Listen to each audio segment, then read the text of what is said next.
Hello, I'm State Representative David Millard from the 109th District in Columbia County.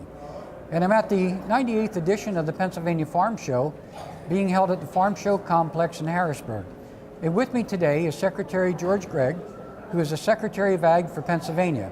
Secretary Greig, this being the 98th edition of the Pennsylvania Farm Show, pretty special, 98 years in a row.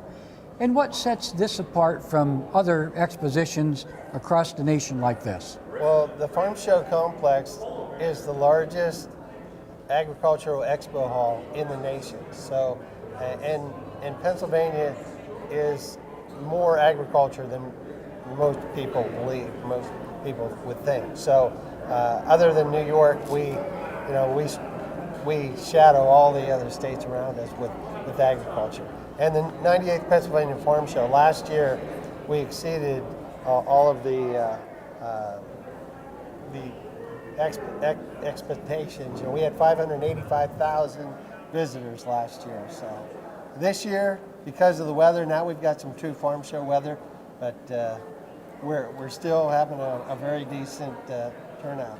And traditionally, you mentioned the weather, and you're right, it's normally cold. This is held the first part of January every year, and it always amazes me that pretty much all 67 counties are represented here at this farm show with the agricultural products, ag tourism, number 1, 2 industries in Pennsylvania, and clearly evident in the halls and the chambers here at the Farm Show Complex. Now, could you tell us a little bit about what some of the major events are this year? What's going on? Well, this year we're celebrating 60 years, 60th anniversary of the Farm Show Milkshake. And one of the neat things about this year and 60 years is we have 3 young ladies up there serving milkshakes who have been here for all 60 years. One of them was 21, one of them was 24, and one was 30 when they started. So. Wow. They have been here every day except Sunday serving milkshakes, so that's a big deal. And I noticed that the butter sculpture highlights the milkshake 60th year, and I understand that after this is all said and done, that butter is actually recycled for fuel. That's correct. We melt that butter down. It goes into a methane digester on a farm in Pennsylvania. We have 38 methane digesters in Pennsylvania, and it will be turned into electricity. Wow, that's just amazing that, from start to finish, that a product just keeps on going.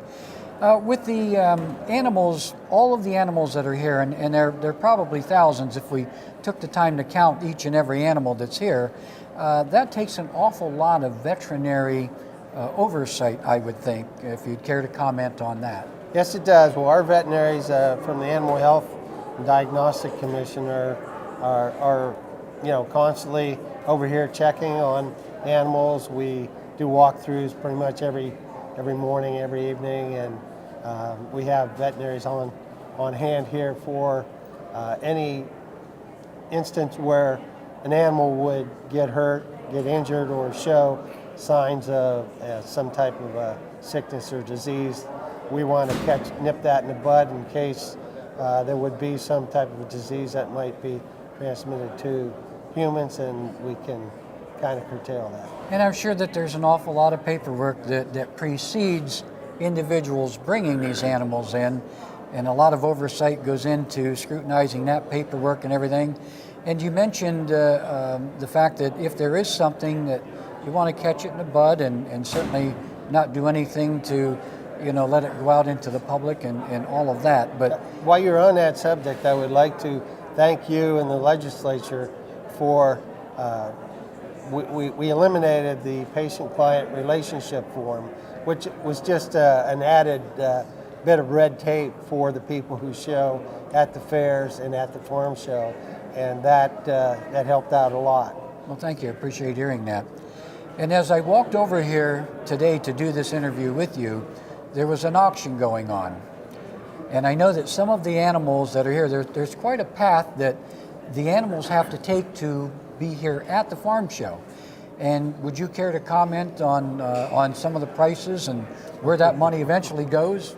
Well, we do want to thank the buyers there because the money from those champions is going to be used for farm show scholarship. We have farm show scholarship and goes to the recipients of those scholarships. So we gave away last year at the farm show scholarship committee gave away their $1 million in farm show scholarships. That's amazing. And I think one area to highlight the importance of agriculture and an exposition like this in Pennsylvania is all of the fairs across Pennsylvania and the involvement in all 67 counties in 4-H and FFA, and what that means on our individual dinner plates at our supper table. This is a great opportunity for these farmers to network about what some of the best practices are, and if you care to comment on that. That's correct. Fairs are a great place for farmers to share notes and compare notes, and it's just and fairs are also a stepping stone for the farm show. So, like, the winners at the different fairs compete in districts, and then they make their way to the farm show, but fairs are a vital part of Pennsylvania history and heritage.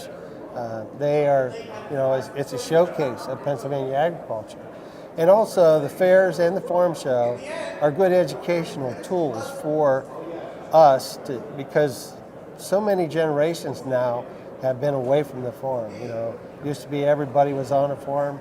Before that, there was their grandfather's farm, things like that. And now that's not the case. So we have an exhibit here. It's called Today's Ag, which we can run all walks of life through that. It's a barn that's built on the other side, inside of the building. And we can teach people of how we raise our animals, how they're treated, and they get a better understanding of where their food comes from. And I think it's important to note that 100 years ago, if you go back 100 years, compare it to today, less farms, less acreage, but more yield per acre. So this type of networking helps. Yes, it does. This is all education back and forth. And, without the benefit of doing this, who knows where we would be today. And our tie-in between the 4-H and Penn State University and, the FFA groups, it all is great for agriculture. We have leadership training for our youth in agriculture, and it's helped us to maintain our ability to feed ourselves. We have 62,000 farm families in Pennsylvania that feed 12 million people. Wow, it's incredible.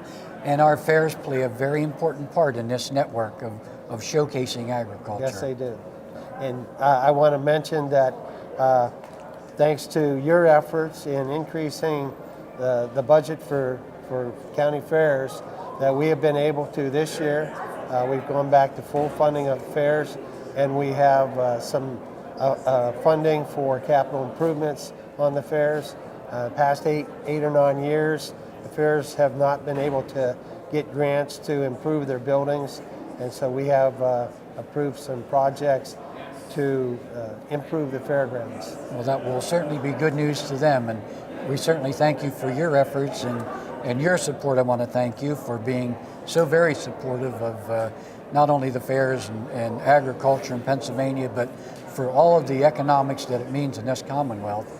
And it does bring dollars in, which is very vital to local communities. And everything works hand in hand, everything works in concert, and we work together, and that's the important cap on this whole program. Yes, it takes a team effort, and we appreciate all that you do on your side of the... Well, thank you, and you have a great staff as well. Well, I certainly want to thank you for being a part of this program today and taking the time out of your busy schedule and highlighting some of the things that Pennsylvania can be so very proud of. My pleasure, and I hope that you get a chance to enjoy yourself some here at the 98th Pennsylvania Farm Show. Indeed, I will. Thank you, Mr. Secretary. Appreciate it.